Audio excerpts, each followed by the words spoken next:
Hey guys, all the sources for the information in this video, like always, will be linked in the description. Also, my voice sounds weird because I've been sick for like 2 weeks, although I've kind of been getting better, but I still have a cough. So, creative engineering has built dozens of animatronics over the years, so of course, like, some will be more well-known than others. But some of the forgotten ones have very little known about them, so I figured I might as well compile a list of very obscured and forgotten creative engineering animatronics that have very little information known about them.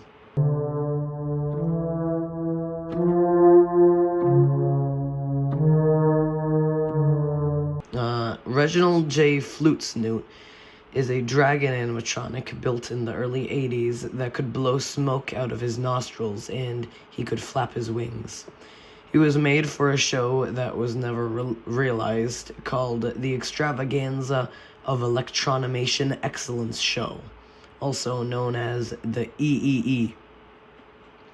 According to Aaron Fector, in the EEE show, a new kind of energy was going to be discovered inside of Reginald, and it would be used to power the universe. So that sounds like a bit of stress to be putting on one dragon. You're gonna power the universe with just a single dragon? A whole universe? I mean, I don't think that, what's it called, like PETA, that one organization? I don't think they'd agree with that, but okay. One show tape was made for him in which he sings Light My Fire. From what I could find, the song is by a band called The Doors. But Reginald's show tape is completely missing, so I have no way of knowing if it is the exact same song. In the show tape, Reginald was apparently voiced by Duke I'm sorry if I'm pronouncing this wrong. Chaupeta. I don't exactly know how to pronounce his name, so sorry. But Duke also shared a name with and voiced Duke LaRue, too. So just in the normal Rockfire Explosion. He was shown off at the 1981 IAAPA, and there was also a picture of him that flashed on screen for a second in the all-important 1991 CEI promotional video. After that, he sat there deteriorating in the CEI building, although he wasn't affected by the hydrilium blast in 2013. I would assume he is going to be in the underdevelopment Creative Engineering Museum, but I personally haven't seen footage of him being moved there, but he probably will be.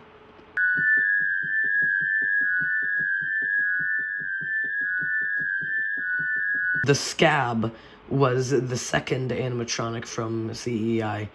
It was just a head, and its face was a mask of Tor Johnson, apparently, who I've never heard of Tor Johnson before. But upon further inspection, he is a Swedish professional wrestler and actor. And he passed away 50 years ago. There are also no pictures of the animatronic, and it apparently had 4 parts of articulation. Also, there doesn't really seem to be any known show tape for it, and it's unknown where it is, or if it got destroyed. So there's basically almost nothing known about it, aside from the fact that it existed and it had a Tor Johnson mask. So that's the Scab.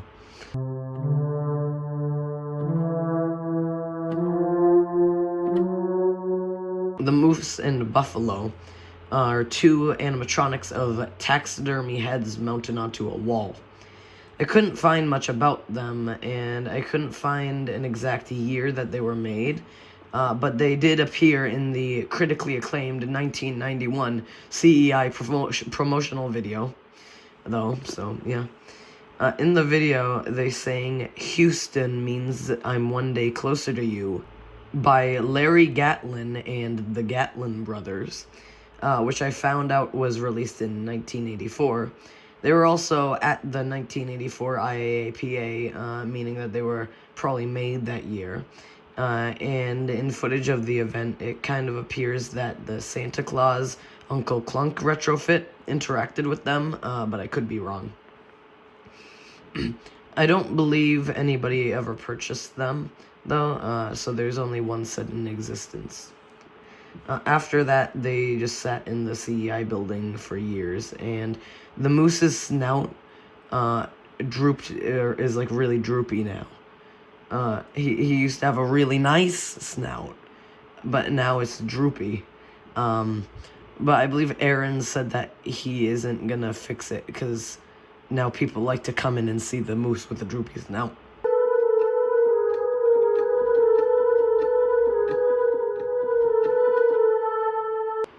Lazlo the fortune teller was an animatronic of a fortune teller, and I'm unsure when he was built, but judging by his relatively limited range of movement, I'd assume he's one of the oldest, one of the older animatronics from creative engineering. There seem to be two known Lazlos in existence. One is with Aaron and has its mask, but it's decapitated, so it has like no mech part of its head. It's just the mask that is still there. And apparently it got decapitated because one of Aaron's employees took Lazlo's head and used it for something else. The other one was at an amusement park called Indiana Beach, located in the state of Indiana. In 2020, Indiana Beach had financial problems, though, and was going to close permanently. So due to that, Lazlo was sold for $4,750.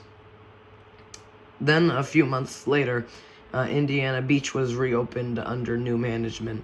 A group of people who weren't affiliated with Indiana Beach started a fundraiser to purchase Lazlo back from the person who had bought them, or who had bought Lazlo when Indiana Beach sold him, which they managed to find the person who had bought him. And so they were going to try to bring Lazlo back to Indiana Beach. The fundraiser raised $5,083, but I'm unsure if Lazlo is back at the beach or not.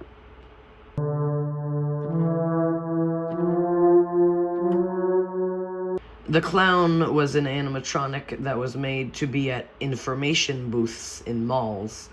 It was shown off at an IAAPA event in 1984, and was also shown on screen for a second in the world-famous 1991 CEI promotional video. Going off of more recent videos showing the clown, it looks like it's in pretty good condition. It's unknown what is on the clown's show tape, though, but it has been found and needs to be tested to find out if it still works.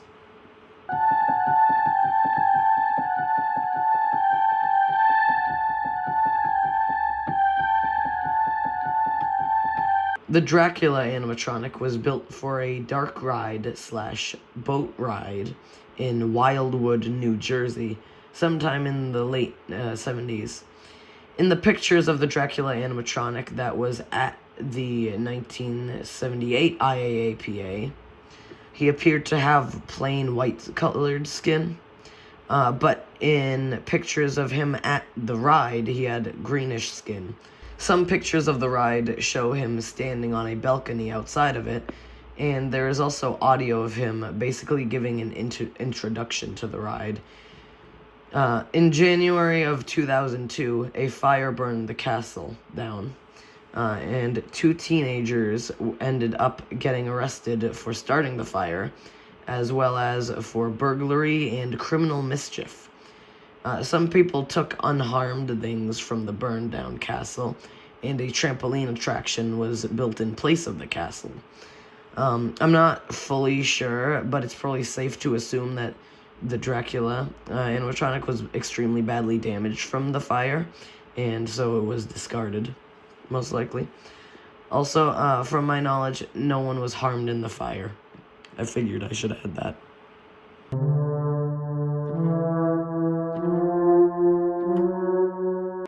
The Cosmic Combo was a concept for an animatronic group of sci-fi-like alien characters that was advertised in a pamphlet from 1983.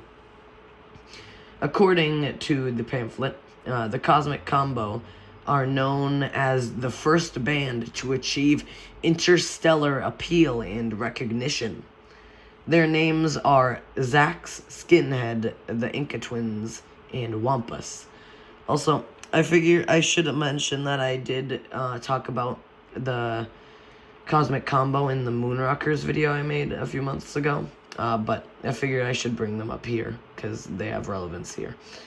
But I'm gonna kind of talk a little more about them than I did in that original video. The Inca Twins looked like they would have used mechs similar to Mitzi, considering how they have similar poses to her. Wampus and Skinhead clearly would have used Beach Bear and Duke mechs. And lastly, Zax would have most likely used Fatz's mech. But looks like he looks like he would have a different, like more muscular appearing body shell instead of like how Fats is. Considering that they were only concepts and not finalized, they most likely turned into the Moonrockers later in development, though. And also, Skinhead having a striking resemblance to Quasar makes that idea more realistic to me.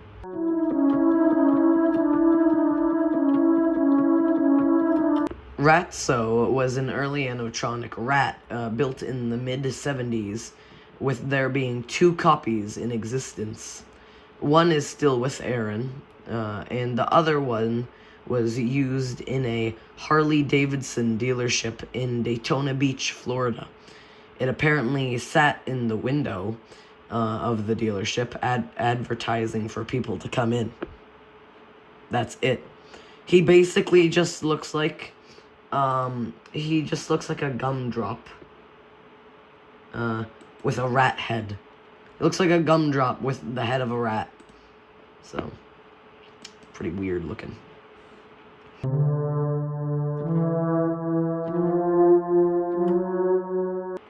The Jungle Juke Band was a group consisting of a tiger that appeared to use a poor little turtle man as his guitar, like a little dead turtle guy. He died. They got him. He's dead. A big fat hippo woman that appeared to have probably about 4 chins, and a monkey. This group was another unfinalized concept, like the Cosmic Combo. And they apparently would have cooked up the hippest sounds according to the 1983 pamphlet. There was Bones Ramon, who seemed to be a Duke retrofit, and with the way the pamphlet described him, it seems like he was meant to be able to actually play drums. Similarly to how Aaron was working on making a Duke animatronic that could actually play drums that same exact year. Which, I believe Aaron still has that original, actually drum-playing Duke animatronic, and he's said once before that if he ever could get the chance to work on it, then he would. Next to Bones on stage, there was a tree with a pink snake covered in hearts wrapped around the tree. I'm not sure if the snake would have just been a prop character or not, since there is no name given for the snake. But it kind of looks like it could be some type of character. But it might just be a prop character like Choo Choo. Then there is Cat Baloo, who appears to be a retrofit of Beach Bear. And Cat uses a traumatized-looking dead turtle as a guitar. And lastly, there is Nellie of the Nile. She's a hippo keyboardist and looks like a Fats retrofit. I find her kind of interesting, though, because I think it would have been kind of unique for there to have been a female character that wasn't just another Mitzi retrofit. Because when you think about it, like, basically all the female animatronics just kind of stood there and danced and sang. It doesn't seem like the Jungle Juke band was ever turned into anything else, though, since there were never any bands that they made down the line that were similar to them at all. Although, one of the sources for the information in this video that I found said that there was a prototype mask made of the hippo character, Nellie. So I tried searching for any possible pictures of it online, and I did come across a picture that I think could possibly be it. So in this picture, you can see it's sideways. First of all, I guess I should fix that. So in this picture, you can see it. First of all, the main thing is that the character is gray, just like the Nellie hippo in the art. She has the same looking tiny ears that Nellie did. And, with, her cheeks and, her jaw, she kind of has, a large looking face, like a hippo. And the eyes used in this prototype are brown, like Fats's eyes. And Nellie looks like she'd be or Nellie would be a retrofit of Fats. So, considering that they use the same eyes, I think that's interesting, definitely. Although the muzzle part looks kind of strangely shaped, but I think this could have been the prototype mask that the article I found mentioned. So yeah, I think that's pretty cool to think about, though. Also, now thinking about it, the mask kind of looks like it has, a lip shaped on the bottom jaw, or on the top jaw, I meant. It looks like it has a lip, and they give female characters lips, so, yeah. So, I think it could be it.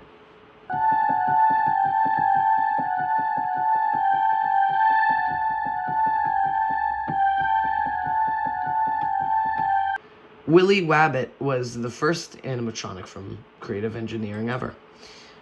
Built in the mid-70s, he appeared to be quite small, judging by the very little footage that there is of him. In fact, there's only half a minute of footage that exists of him. So yeah. He was a rabbit wearing glasses and a suit, and he appeared to be able to move his arms and head side to side. He was stationed at a booth in the Orlando airport, and he advertised a mystery funhouse that I don't really know anything else about. It is unknown what happened to him after being at the airport, though, and it's likely that we'll never know.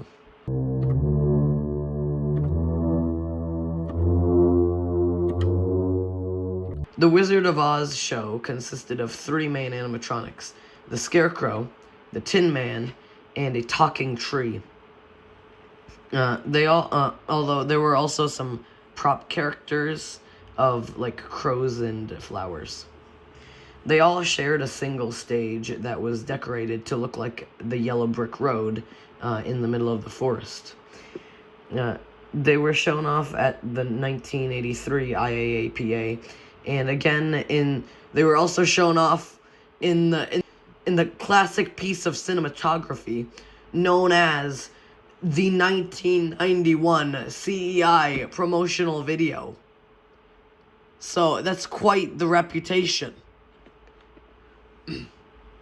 the Tin Man saying "You gotta have heart" and is the only one I know the voice actor of, that being Duke Shalpetta again, Duke. Yeah, the guy who voiced the voice of Duke LaRue too. The Scarecrow saying "If I only had a brain." And judging by the footage, it seemed like the tree would say contradicting things to the lyrics or express his disapproval. And also, it seemed like the prop characters would also kind of like make fun of the the Tin Man and Scarecrow. Also, something interesting to note is that there seems to be two different versions of the tree character. The first version, or the version a part of the Wizard of the version a part of the Wizard of Oz show had an angry looking face, but there is a single picture of an alternate version of the tree with Bubba the gorilla that has a happy face, which I talk about more in the Bubba video that I made like a month or two ago at the time of recording this. There's no footage of the happy tree online, though. It's just that single picture. I don't know why there's two different versions of the tree character. I'm unsure if the rest of the show was, but I did hear that the Tin Man animatronic was taken to the Orlando Looney Birds restaurant in the early 90s. In case you don't know, Looney Birds was a short-lived restaurant chain from the early 90s that focused on Looney Bird as the main character. As of now, though, the Wizard of Oz show is in Aaron's possession and is going to be in the Future Museum. The Tin Man seems to be in pretty good, and basically like perfect condition, just probably some dusty. Or at least that's how he appears. I guess I'm not really sure if he still functions properly. The Scarecrow seems to be in good condition too, but his face is a little faded and he's kind of missing his clothes for some reason. But as for the tree, like the top half of him is very decayed away. It's to the point where you can see the mech face, like the mech part of the face. That is my compilation of talking about some very obscure CEI animatronics. Now, even talking about like some of the other ones that I've talked about before, there's still not even that much information about them. But with these ones, there is very little information, so that's why I compiled them into, or there was like a lot less information than usual, so that's why I compiled them all into a list, because it wouldn't be long enough, or it wouldn't be long enough to make separate videos of all of them. They'd be like a minute long, or they'd be like 3 minutes or 2 minutes long each if I made separate videos about all of them. So yeah. Also, some characters and groups that or I left out, even though I haven't talked about them yet, but I plan on making separate videos of some ones that I didn't talk about. The reason why there's like very little information about them is it was just not like thought of to preserve that much information about them at the time, I guess, because you know they're all like decades old. So that's why there's very little information about them. Also, some of the sources that I've got information from in the past for some of my other videos, they're no longer like up, like whatever website they were on or whatever, they're no longer up. So that's another reason why making these videos is kind of useful for me, just to like try to preserve any information in case like any website ever is unavailable anymore, any like source of information. Like from the Moonrockers video, I found a list of their voice actors, and now like the website that said that is not up. Like the source that I got that from isn't up anymore. So yeah, Like, you never know when, like, the sources that do have the little information that it still exists, may just go away. May just randomly disappear.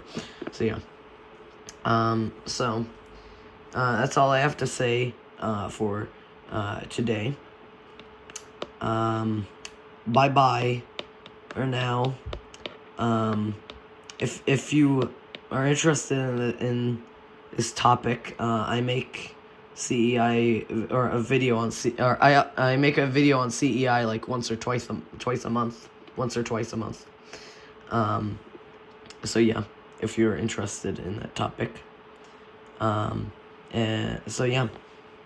So bye and have a good day. Try to have a good day if you can. Also, be sure to stay hydrated. Drink plenty of water. Or else you could get kidney stones, actually. I think. Yeah, I believe my mother, like, didn't really drink water or something one time. Like, she just barely drank water, and then she got kidney stones. So yeah. So drink water so you don't get kidney stones. Bye-bye. Have a good day. Bye-bye.